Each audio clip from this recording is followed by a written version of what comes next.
Mari kita lanjutkan kembali beberapa pembahasan di dalam bulan-bulan kemarin, di mana saya masih membahas tentang kunci keberhasilan atau indikasi keberhasilan kita dari dunia sampai akhirat. Setelah kita bahas beberapa pembahasan dari mulai hati yang bersyukur, kemudian istri yang salehah, kemudian anak-anak yang baik, itu bagian daripada kebahagiaan kita baik di dunia maupun di akhirat. Selanjutnya, indikasi atau indikator daripada kebahagiaan seseorang apabila orang tersebut ditakdirkan oleh Allah untuk bisa berkumpul dengan orang soleh. Itu adalah merupakan satu nikmat yang besar. Manakala kita ditakdirkan oleh Allah kumpul sama orang soleh. Orang yang soleh adalah orang yang selalu mendekatkan diri kepada Allah SWT.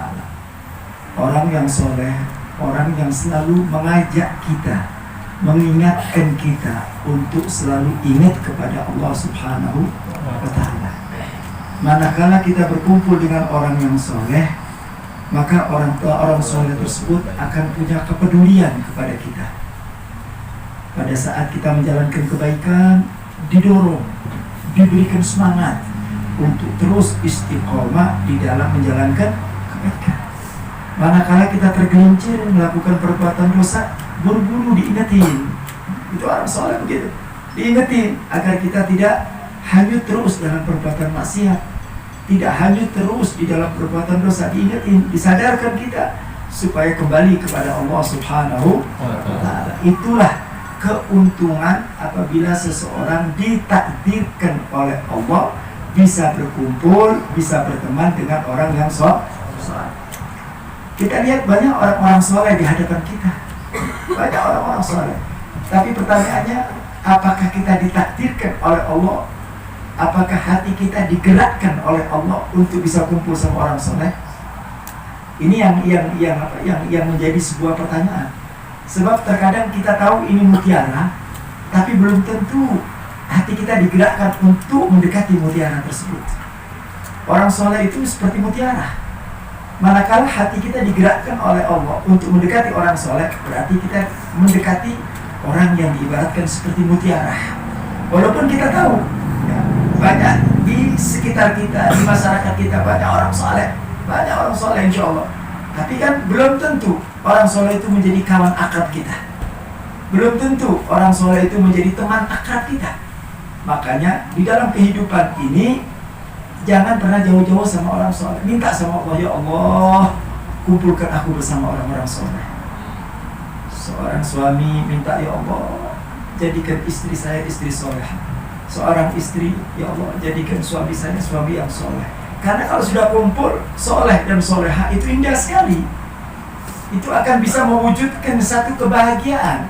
Karena fondasi kebahagiaan di dunia dan di akhirat itu apabila sudah terkumpul orang-orang soleh di hadapan kita. Walaupun kita bukan orang soleh, yuk kita pacu diri kita untuk selalu duduk di majelisnya orang soleh. Duduk di majelisnya orang soleh. Ada hal yang menarik, ya. Manakala kita duduk dengan orang soleh, maka kita akan mudah dan gampang untuk meminta pendapat kepada mereka. Pendapat yang terbaik,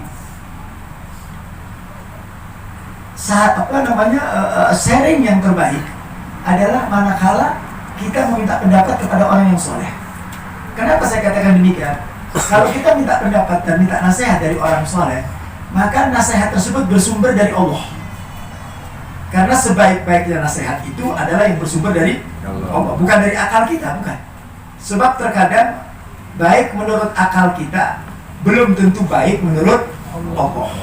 Tapi kalau nasihat yang datang dari Allah pasti baik. Kalau nasihat yang datang dari Allah pasti benar.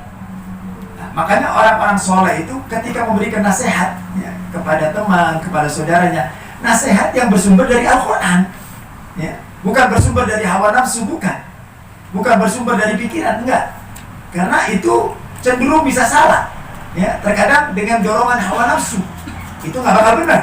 Tapi kalau kita mendapatkan nasihat dari orang-orang yang soleh, ya, di sini menarik sekali ya. Bergaulah kalian dengan orang soleh. Bukan dikatakan bergaulah kalian dengan ulama, bukan. Orang soleh. Karena gini, ulama belum tentu soleh. Ulama itu memahami ilmu agama, tapi belum tentu keilmuannya itu menjadikan dia soleh. Belum tentu. Belum tentu. Banyak ulama-ulama yang tidak benar, ya kan? Banyak ulama-ulama yang tidak beres, dan itu yang sudah diceritakan sama Nabi, ya kan? Tapi kalau kita memilih orang yang soleh, orang yang benar, ya, kalau bahasa orang sekarang, kita kalau mau cari orang pintar itu banyak, tapi orang baik, yang mahal itu orang baik, orang pintar itu banyak, ya. Masa sekolahnya tinggi, yang pakai dasi kupu-kupu itu orang pintar semuanya, benar gak? Tapi yang maling juga orang yang kupu-kupu, ya. Yang korupsi juga yang pakai kupu-kupu, ya. Yang sekolahnya profesor, dokter, S1, S2, ya begitu dah, ya kan? Orang pintar itu banyak, tapi yang repot itu orang baik, orang soleh itu yang repot, ya kan? Ada orang punya ilmu dikit, tapi ilmunya tadi menjadikan orang soleh. Ilmunya dikit, tetapi karena dia mengamalkan ilmunya, sehingga ilmunya tadi diberkahi oleh Allah. Ilmu itu kalau diberkahi oleh Allah akan mengajak orang tersebut menjadi orang baik. Paham ya? Jadi kalau ilmu itu diberkahi oleh Allah, maka orang tersebut yang punya ilmu tadi, ilmunya akan menggiring orang tersebut ke dalam kebaikan. Dia menjadi orang soleh, menjadi orang baik. Tapi kalau ilmunya tidak baik, berapa banyak orang punya ilmu, tapi justru ilmunya bukan ngajak orang berbuat baik, tapi justru ilmunya menyengsarakan dirinya, ya, kemudian menghinakan dirinya, menyesatkan dirinya, bukan saja dirinya, bahkan orang lain pun disesatkan dengan ilmu tersebut. Makanya orang yang berilmu, kalau dia tidak minta dituntun oleh Allah Ta'ala, maka ilmunya akan bahaya. Jadi kita minta ilmu yang dituntun sama Allah Ta'ala. Ilmunya tadi dituntun, sehingga orang yang punya ilmu akan mengajak kita ke dalam kebaikan. Makanya pentingnya ketika seseorang berkumpul dengan orang soleh. Lihat, orang soleh selalu dan selalu tidak pernah bosan-bosan mengajak orang untuk berbuat baik. Itu orang soleh, ya, di dalam semua keadaan, di dalam semua tempat, dia akan selalu tidak bosan-bosan. Dia akan terus menerus, walaupun yang diajak ngobrol kadang-kadang agak berat diajak soleh. Tapi orang yang soleh, dia tidak akan putus asa. Dia akan terus mengajak daripada orang tersebut untuk melakukan kesolehan. Ya, hari ini kita belum bisa jadi orang soleh, insya Allah minggu depan jadi orang soleh. Minggu depan belum jadi orang soleh, insya Allah tahun depan jadi orang soleh. Kalau kita belum jadi orang soleh, insya Allah anak-anak kita akan jadi anak-anak yang soleh. Jadi tetap berharap ya kebaikan dari orang yang soleh. Karena orang yang soleh itu tidak akan pernah berhenti untuk terus mengerus, untuk mengajak orang selalu berbuat baik, selalu mendekatkan diri kita kepada Allah Subhanahu wa Ta'ala. Makanya kata Imam Syafi'i, uhibbu shalihin falastu minhum la'alli an anala syafa'atahu. Aku cinta sama orang soleh, kata Imam Syafi'i. Imam Syafi'i itu rajanya orang soleh, ya. Bayangkan, orang soleh masih cinta sama orang soleh. Ada orang soleh nggak cinta sama orang soleh, kan kelewatan. Imam Syafi'i rajanya orang soleh masih mengatakan uhibbus shalihin. Aku cinta sama orang soleh. Kurang soleh apa Imam Syafi'i teh? Ibadah luar biasa, takutnya sama Allah luar biasa, ilmunya udah nggak pakai dipertanyakan lagi ilmunya Imam Syafi'i, iya kan? Tapi beliau mengatakan uhibbus shalihin. Aku cinta sama orang soleh. Ya. Aku cinta sama orang soleh. Ya, la'ali an anala syafa'atahu. Kalau aku tidak menjadi orang soleh, minimal aku mendapatkan berkah dari orang soleh. Masya Allah. Lihat, walaupun nggak jadi orang soleh, minimal mendapatkan barokah dari orang soleh. Orang duduk sama orang soleh itu barokah, ya. Orang duduk sama orang soleh itu barokah. Nih satu contoh nih. Siang hari ini, ya. Kalau kita duduk dengan para ulama yang soleh, ya, minimal 2 jam ke depan kita soleh. Walaupun nanti habis itu keluar solehnya hilang, nggak tenang, ya kan? Tapi lumayan kan, dari mulai jam berapa? Dari mulai jam 9 sampai mulai jam 12 jadi orang soleh, lumayan. Daripada nggak sama sekali. Itu berkata kalau kita kumpul sama orang Ya, dari mulai jam 8, dari mulai jam 7, atau dari mulai jam 10 dengerin maulud. Kira-kira orang dengerin maulud bagus enggak? Bagus, memuji Nabi. Habis itu zikir, habis itu dengarkan qasidah Nabi, habis itu mendengarkan pujian Nabi, habis itu dengarkan ceramah. Bagus deh. Jadi selama 3 jam ke depan, nih untungnya kumpul sama orang saleh. Selama 3 jam ke depan, umur kita 3 jam ini menjadi orang soleh. Itu hikmahnya daripada kumpul sama orang soleh. Nah bayangkan kalau tiap hari kita kumpul sama orang soleh. Masya Allah. Keluarga kita keluarga soleh. Anak-anak kita menjadi anak-anak soleh. Suami kita jadi suami soleh. Istri kita jadi istri yang soleha. Oh, kalau satu rumah tangga semuanya ada pada sesuatu yang menjadikan dia soleh, maka itu satu kehidupan yang sangat luar biasa. Makanya benar kata ulama, indikasi kebahagiaan itu apabila diri kalian digerakkan oleh Allah untuk cinta kepada orang soleh, cinta kepada orang soleh, cinta kepada majelisnya orang soleh. Masya Allah. Cinta kepada majelisnya orang soleh. Saya sering jelaskan ya, keutamaan majelis ini luar biasa. Ya, ini keutamaan majelis ini luar biasa. Minimal kalau kita nggak dapat ilmunya, so kadang-kadang kita teh ngedengerin ulama, ngedengerin kiai teh, ngedengerin ajengan ceramah. Kadang-kadang teh matanya fokus, pikirannya teh ke pasar. Ya jujur aja begitu. Kelihatan teh fokus manggut-manggut. Begitu aja tadi hati teh ngomong naon. Pokoknya pura-pura khusyuk ya. Pura-pura khusyuk teh matanya melotot. Khusyuk mata khusyuknya teh pikiran kemana? Pikiran utang, pikiran belum bayar listrik, tapi pikiran matinya. Enggak apa-apa. Ya. Minimal kita mendapatkan satu kabar gembira dari baginda Nabi Muhammad SAW. Fadhal Habib. Terus ya. Harus sana. Ada hikmah yang menarik. Manakala kita kumpul sama orang soleh, ya. Kalau kita misalnya dari awal sampai akhir ilmunya nggak nyangkut, ya. Kan kita nih kalau ibarat kaset kita udah kaset kita nih kalau dimasukkan kayaknya ngebrebet tuh ya kasetnya. Kadang-kadang kita itu ngomong berkali-kali hawo nggak paham tadi kita itu ngomong jangan ngomong apa nggak apa-apa yang penting pokoknya hadir lah gitu. Yang penting pokoknya hadir ya kan. Ya minimal pertama kalau kita nggak paham tentang ilmu, kita mampu menatap muka orang soleh, duduk bersama orang soleh. Ya saya ingat apa yang dikatakan oleh Habib Sayyid Ahmad bin Muhammad Al-Maliki ya, ketika kita ziarah di Mekah dulu ya.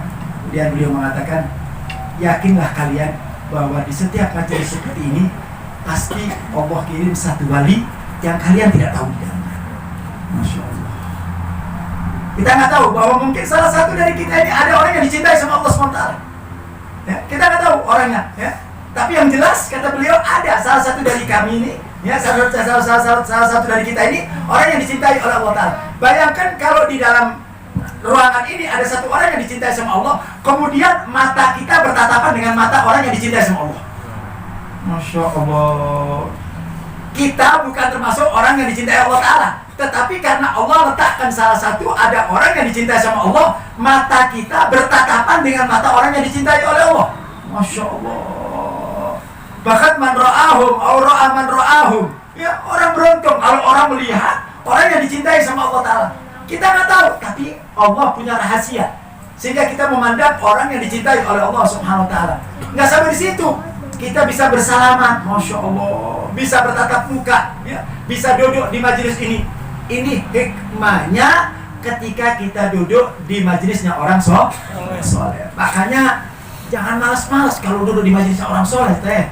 Ya, jangan malas-malas. Jadi kalau ini seminggu sekali, siapkan waktu kita untuk majelis seperti ini. Sebab kalau nggak disiapin mah, kalau kita mau ngurusin urusan sibuk sama sibuk ini nggak habis-habis, ya kan? Saya teh sibuk habis nggak bisa hadir pengajian sibuk naon teh. Ya, sisihkan sebentar urusan dunia, jangan tiap hari kamu ngurusin dunia, diurusin teh. Mending kalau urusan dunia terus jadi miliuner. Tetap baik yang begini-begini, tetap baik nggak berubah. Ya, mending kalau ngurusin dunia terus jadi jutawan, jadi miliuner, jadi naon teh? Jadi menteri juga enggak kita teh. Ya kan? Jadi orang besar juga enggak. Udahlah, jadi sisihkan setiap hari Minggu. Udah, enggak ada kegiatan lain. Ngaji di mana di Yalatif. Udah, duduk istiqomah. Yang istiqomah, ya kan? Jangan nurutin kesibukan enggak ada habisnya. Kapan lagi lagi kita bisa duduk di tempat di tempat yang mulia? Kapan lagi kita duduk di majelisnya Nabi Muhammad SAW? Kalau itu tidak dipaksa, ya. Sering saya katakan kebaikan itu harus dipaksa. Kebaikan itu harus dipaksa, ya. Jangan ngikutin kesibukan yang tidak ada ujungnya semuanya. Nah, ini untuk kemanfaatan kita. Dan juga ada yang menarik.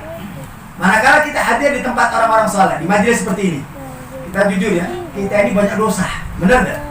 Wah, dosa kita kalau ditimbang wah, udah nggak kuat ya, malaikatnya keberatan. Benar nggak? Nimbang dosa kita luar biasa, dari mulai pagi sampai malam dosa kita, ya kan? Nabi kasih satu kabar gembira, bisyarah kepada kita. Apa? Orang yang hadir di majelis orang-orang soleh, di majelis yang seperti ini, tidaklah dia keluar kecuali Allah sudah ampuni dosa-dosanya. Amin. Masya Allah. Kan nikmat. Apa ini nggak nikmat? Ini keluar, hilang dosa kita. Ya, habis itu mau bikin lagi mana? Kalau barangkali mau bikin lagi, minggu depan datang lagi. Hah? Masya Allah. Kita ini kan begitu kan? Terus dosa terus. Nah, kalau ada kesempatan untuk meleburkan dosa, kenapa kita nggak jalankan? Jangan giliran berbuat dosa semangatnya naudzubillah. Berbuat dosa itu semangat. Nah, begitu juga ketika kita akan melebur dosa yang semangat. Nah, salah satu cara untuk melebur dosa, duduk di tempat yang seperti ini, mendengarkan maulud, mendengarkan pengajian dan sebagainya. Ini akan menjadi satu sebab insya Allah dosa-dosa kita diampuni oleh Allah Subhanahu wa Ta'ala. Amin ya rabbal alamin.